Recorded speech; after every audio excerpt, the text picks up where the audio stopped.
Okay, so it looks like it's going to be a solo episode today, and I guess there are a couple of things that I can actually touch on. So, the first thing is, I guess, having a physical goal and your ways of reaching it and how to reach it successfully and sustainably. And I guess also the whole reverse dieting debate and a couple of things that I once believed and stopped believing, then tweaked the way that I believed it, sort of thing. So let's start off with the actual physical goal. So, with physical goals, one thing to really remember is that your brain is the center of everything, as I touched on in the very first episode. Your brain is connected to your spine, which innervates the muscles, it innervates your organs, and it pretty much gives your body life, and thus it's like that that chemical messenger, the chemical impulses, electrical impulses, that's the word I was looking for. The electrical impulses are pretty much what runs your body. Your body runs off those electrical impulses. And if you think about it, your body needs all of that to then put into the metabolism and into your body's cells to produce energy, because it's those electric impulses that say, okay, your body needs to do this. To do that movement, what do you need? You need energy. And that's when the cells then come to life to metabolize the food that you put into your body to then use that as energy. So we don't eat macros, we don't eat protein, we don't eat carbs, we don't eat fats, we eat food. And that whole system is how your body transforms food into energy or heat. Anyway, so you pretty much realize that it is there are the underlying things to the physical goals that make the biggest difference and play the biggest role in your success and the sustainability of such. Physical health, mental health. They're two really big things because there's stress and your physical health. So if you're not in a physically healthy state, your body doesn't feel safe. And if your body doesn't feel safe, it's not going to allow you to lose the body fat that you want. It's just like when you we pretty much have our body evolving from our ancestors. Our ancestors used to hunt and forage and whatever else. If there's a saber-toothed tiger coming to kill you, your body's gonna want to save as much energy as it can so it doesn't expend as much energy and just bolt. You're gonna have that whole fight or flight mechanism. So your body's perception of whether it's safe or not is what enables you to then lose fat. So you'll see a lot of the time there are people that pretty much put themselves into a massive calorie deficit. Say they usually eat about whatever they usually eat, and then they're like, I'm gonna eat 1,200 calories or 1,600 calories.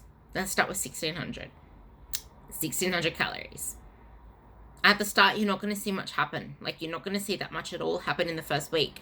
But they want everything to happen overnight. So at the same time as those 1,600 calories, they start walking more. They start doing this more.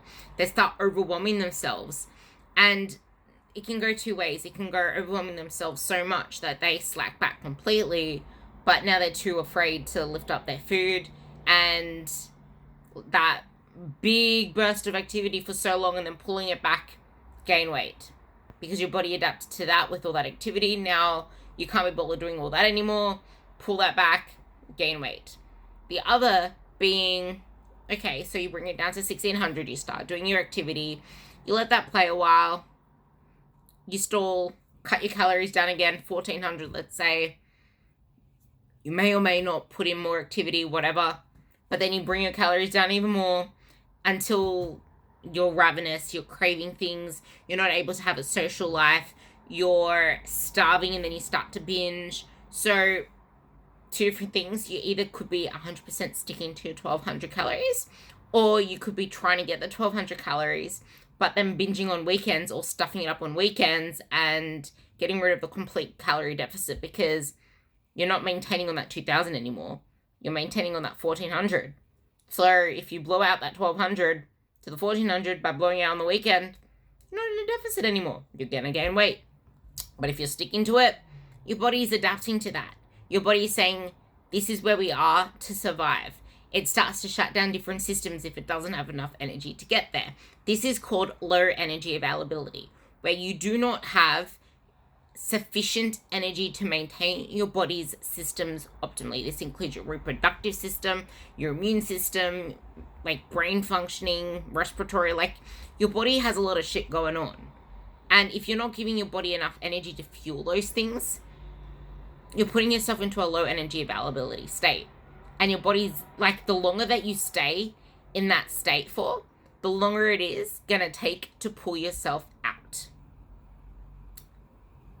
The crux of it all, like the big hit, is a lot of those diets out there go by the prescribed protein recommendation, or they just say, oh, let's just hit this many calories, it doesn't matter what the macros are. A lot of the people have really low protein intakes as well. So if it wasn't enough for low energy availability to lead to muscle loss, even too much of a deficit in itself without low energy availability can lead to muscle loss. There are people not even consuming enough protein. Tell me, how are you meant to maintain your muscle mass if you're not consuming enough of the building blocks that make up muscle, being amino acids, which are protein? You need to eat enough protein. It is the most important, not only for building muscle, but for maintaining it and for fat loss. It is needed for hair, for skin, for nails. It is needed to actually have your metabolism functioning the way that it should, because amino acids are needed for the actual metabolism. Protein, enzymes. Enzymes are protein. Hello, meet each other. Enzymes, protein, enzymes. They are needed for your Krebs cycle, which is the thing in the aerobic system that then feeds more things off to something called the electrical transport train, which, all in all, can burn fat, can burn carbs, can use amino acids, but in all, that takes the food that you eat, turns it into energy, burning calories. You need to have your body functioning optimally to have this system going the way that it should. This movement right here, my body's using energy for that. We start to blink less, move less, express less, use less energy in our day-to-day movements, in our day-to-day sitting, in our day-to-day conversations. Saving energy, reducing your energy expenditure, your food's still here. So it is really important for you to actually periodize your nutrition.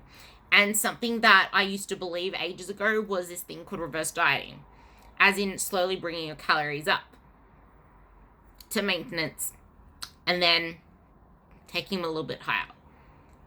I then stopped believing in bulking and surplusing, especially for females, because of our hormones. We should not be in a massive surplus. If you want to do it, good for you, go do it. I'm not going to tell you what to do. But it is not ideal for our hormones nor for our body composition. Because say you put yourself into like a massive surplus, then you gain all this body fat. Not only is it going to mess up with up here, but then you have to lose that body fat. Plus more to get back down to the lean. But if you hover around maintenance, give or take a little, which the goal is to, like, maintenance isn't a set number, it's a range. So you want to be within that range, plus a little, or within that range, like I said, and focus on feeding your muscle. Focus on fueling your muscle while you're feeding maintenance, if that makes sense, plus a little bit more. You don't want to go surplusing. But, like I was saying, the reverse dieting thing, I used to believe that was a thing, the way that people titrated it up. And then I stopped believing in it, shoved people up to maintenance, left it there. But now, I do believe in reverse dieting, but differently. I had someone come to me at 900 calories, as you saw in my stories today. If not, I'll put it into like a little highlight thing. I took her straight up to 1600 and then up to 1900. That is not reverse dieting titration. That is getting her to a healthy functional level to support her outtake, knowing that her body was going to adjust to that once her mind also let her be okay with that because she was scared of the food, and also get her body used to eating those nutrients. Because here's another crux: vegetables and fruits, but the nutrients and the vitamins that you eat are quintessential for metabolism. B vitamins, vitamin D, magnesium, especially vitamin D. Like vitamin B and vitamin D are so important in this whole process. Vitamin B, pretty much vitamin 6, vitamin 3, B6, B3, B12, but all of them, especially B2, they're needed for the metabolic circle that I talked about before, that Krebs cycle, to then feed things off to get used as energy for work, for movement, for energy. What you eat, there. But you need the B vitamins, you need the protein, you need all of these components. If you're not eating enough of what you need, this system slows down. You don't have enough of the byproducts, the the substances that you need to make your metabolism work, which is why sometimes I actually give my girls a B vitamin or a simple multivitamin that doesn't cost an arm and a leg. Because even if you are eating plentiful of food, if you're insulin resistant, it's sometimes really hard for you to actually shuttle those nutrients to where you need to be. If you have gut issues, gut dysbiosis, your body's gonna be unable to actually absorb those nutrients out of your food. So it does matter where you get your food from. And you do not eat macros, you eat food, which has vitamins, minerals, and macros within it. And it's important for you to look after your overall health, for you to take into consideration that you need to periodize your nutrition. You can't just live in a deficit the whole time for everything I talked about above. No, you don't need to jump your food all the way up, plus some. But you also should not be titrating your food up a little bit at a time, because you're prolonging the whole process of getting your body back to a functional level. So that kind of addresses that part. Stress and all the other stuff I will be talking about with Phoenix on the next call. She'll probably watch this one. She will watch this one. And we will extend this one further with the both of us.